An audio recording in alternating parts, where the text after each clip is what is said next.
Em um vídeo recente que eu fiz aqui no canal, dando meu testemunho depois do furacão Milton, e falando como que eu acredito que Deus protegeu a minha família e a minha terra, surgiram alguns comentários questionando: então quer dizer que Deus protegeu você e sua família, mas não protegeu as outras milhares de pessoas e famílias atingidas pelo furacão? E sinceramente, é uma pergunta extremamente válida e que eu acho que todo mundo, em algum momento da sua vida, já se questionou. Por que Deus permite o sofrimento? Por que coisas ruins acontecem para pessoas boas? Muitas pessoas usam essa pergunta para justificar a sua crença de que Deus não existe ou de que Deus não é bom.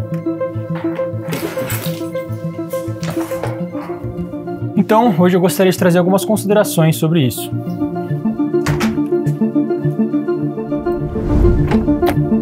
Eu não estou falando que eu sou o dono da verdade, simplesmente você tem todo o direito de discordar com o que eu vou falar aqui e expressar a sua opinião nos comentários. Eu só peço de você que espere até o final do vídeo para fazer isso. Eu vou tentar navegar essa pergunta de uma maneira que talvez seja nova para você, um novo jeito de olhar para isso e mostrar como que eu encaro toda essa situação como cristão. Você pode ter tido que enterrar um filho, ou perdido seu emprego, ou até mesmo perdido sua casa num desastre natural. E aí você se pergunta: aonde estava Deus? Onde está Deus quando nós estamos sofrendo? Será que Ele não existe por não estar impedindo esse sofrimento? E se os seus melhores argumentos para duvidar de Deus mostram que Ele realmente existe? Muitas das coisas que os ateus usam para falar que Deus não existe, eu particularmente acredito que na verdade prova o contrário. Prova que sem Deus elas não existiriam. Então o sofrimento, o mal, prova realmente que Deus não existe? Vamos começar quando você estiver passando por dor e sofrimento. O primeiro passo para você se recuperar disso é entender intelectualmente que Deus tem uma razão para essa dor e sofrimento, mesmo que você nunca encontre essa razão em vida. O problema da visão de mundo do ateu é que o sofrimento, desastres naturais, doenças, elas existem com ou sem Deus. Você simplesmente eliminar Deus da equação, da sua visão de mundo, não muda o fato que todo esse mal ainda existe. E ainda por cima, você remove a esperança. A alternativa de Deus não existir não cessa o sofrimento. Na verdade, piora. Por quê? Imagina que você tem um ente querido que tem câncer terminal. Você não acredita em Deus. O que você diz para ele? Como você pode confortar essa pessoa ou se confortar? Falando para ela que quando ela morrer acabou? Tanto você quanto esse ente querido, acreditar em Deus traz esperança. Esperança que quando o sofrimento dela nessa vida, nessa terra, acabar, ela vai para um lugar muito melhor, passar a eternidade lá, livre de todo o sofrimento. E você também vai ter um conforto em saber disso. Então, a visão de mundo de que por existir sofrimento, Deus não existe, na verdade, causa mais sofrimento. I'm gonna have the strawberry one. A verdade é que a resposta para essa pergunta de por que existe sofrimento, por que Deus permite sofrimento, ela é muito simples. Muita gente acaba não gostando muito dela, mas eu vou me aprofundar nisso agora.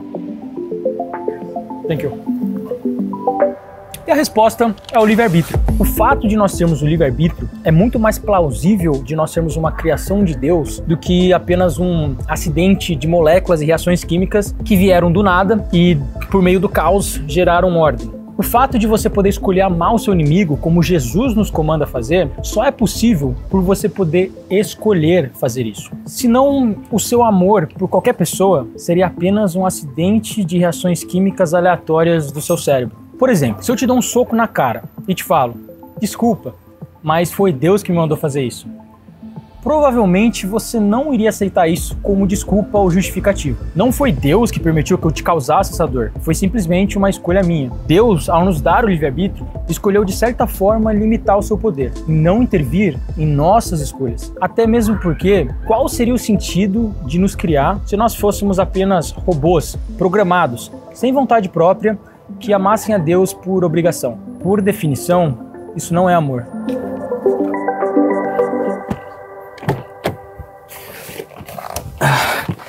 Amor deve ser algo espontâneo, e é isso que Deus quer.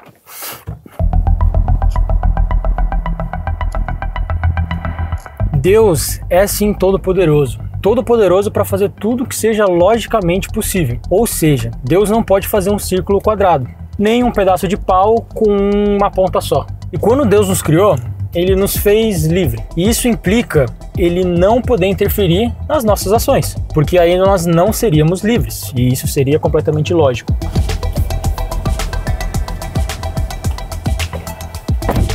Ou seja, o ser humano ser livre requer que ele tenha escolhas. E para essas escolhas serem de fato escolhas, requer que não haja interferência nelas.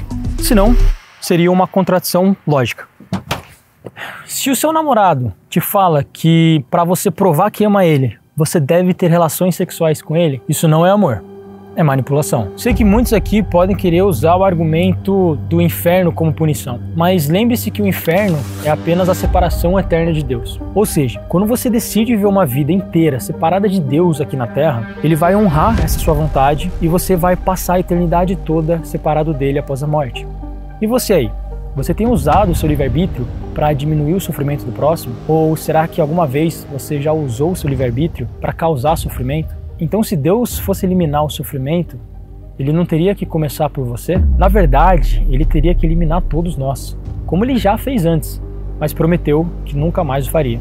Agora, sofrimento ou mal é um argumento contra Deus? Na verdade, a existência do mal é um argumento a favor da existência de Deus. Simplesmente porque o mal, algo que é objetivamente errado ou ruim, pressupõe que existe o quê? Algo que é objetivamente bom. O mal não existe por si só, e sim a falta de algo bom. Câncer, por exemplo. Se você tirar o câncer do corpo de uma pessoa, você vai ter um corpo bom e saudável. Mas se você tira o corpo do câncer, você fica com o quê? Nada.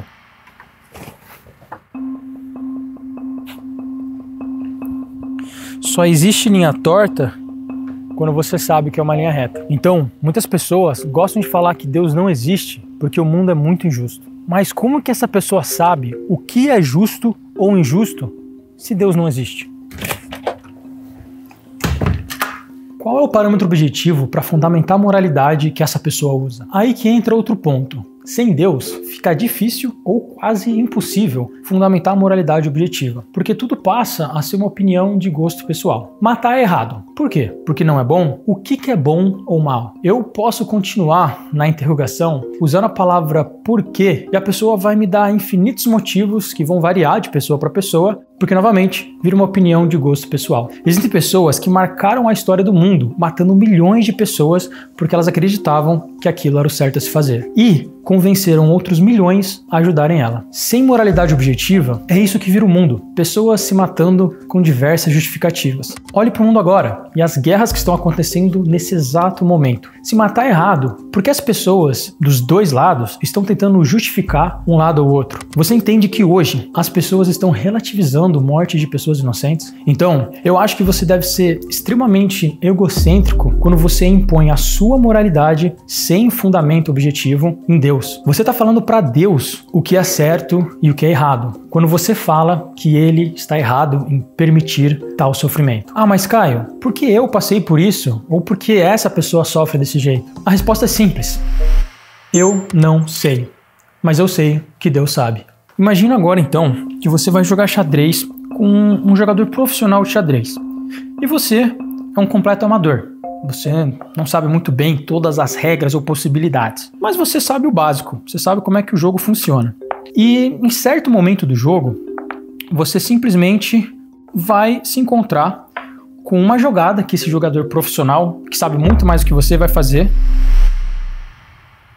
que não faz nenhum sentido pra você. E você pensa, cara, essa jogada não tem sentido nenhum. O que esse cara tá fazendo? Simplesmente, ele sabe mais do que você, como Deus sabe muito mais do que a gente. Então, quando naquele momento pra você aquela jogada não fez sentido nenhum, não quer dizer que ela não teve um propósito. Ou seja, esse jogador provavelmente está conseguindo ver esse jogo 10 jogadas na minha frente. Deus, ele tá vendo o que ele tá fazendo agora, já lá na frente, no futuro. E o que talvez esse sofrimento agora, ou essa coisa que não fez sentido pra você agora, o sentido que ela vai fazer em alguns anos, talvez algumas semanas, talvez alguns dias, talvez algumas horas pra você. As pessoas querem que Deus elimine todo o mal do mundo. Porém, quando ele fez isso na Bíblia, como o dilúvio, por exemplo, essas mesmas pessoas falam que ele é mau. Será que o sofrimento ou o mal tem algum propósito, então? Porque mesmo com tudo que eu já falei pra você, você ainda pode me dizer, mas o Deus da Bíblia matou bebês. O que eles fizeram de errado para merecer isso ou etc? Será que o sofrimento tem algum propósito? Para isso,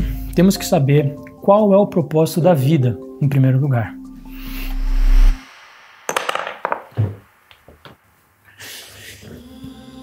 E podemos achar isso nas Escrituras. Em João 17,3 diz assim: esta é a vida eterna, que te conheçam o único Deus verdadeiro e a Jesus Cristo a quem enviaste. O propósito é conhecer Deus, e conhecer Deus intimamente requer dor. Vamos ser sinceros, a grande maioria das vezes que as pessoas oram, vão na igreja ou se aproximam de Deus são em momentos de dor, de sofrimento. Quando a vida está muito boa, você não está muito interessado em Deus. É por isso que eu falo, não confunda vida boa com bênção, porque pode ser apenas uma armadilha do diabo para fazer com que você não busque Deus. Sofrimento desenvolve caráter.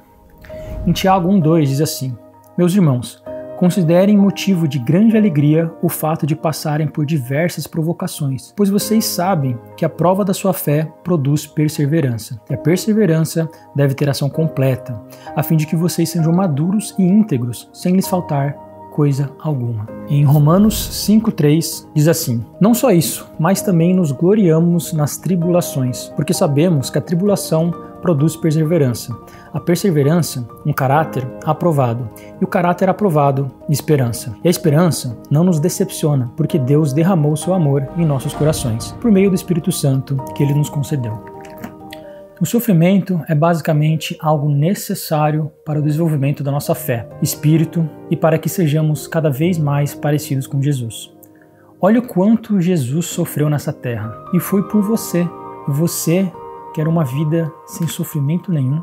Imagina como você seria se você conseguisse tudo que você sempre quis, sem nunca passar por nenhuma tribulação. Pense nas crianças mimadas, que nunca ouvem um não dos pais. Agora imagina isso, uma vida inteira. Sabe como chamamos crianças mimadas em inglês? Spoiled.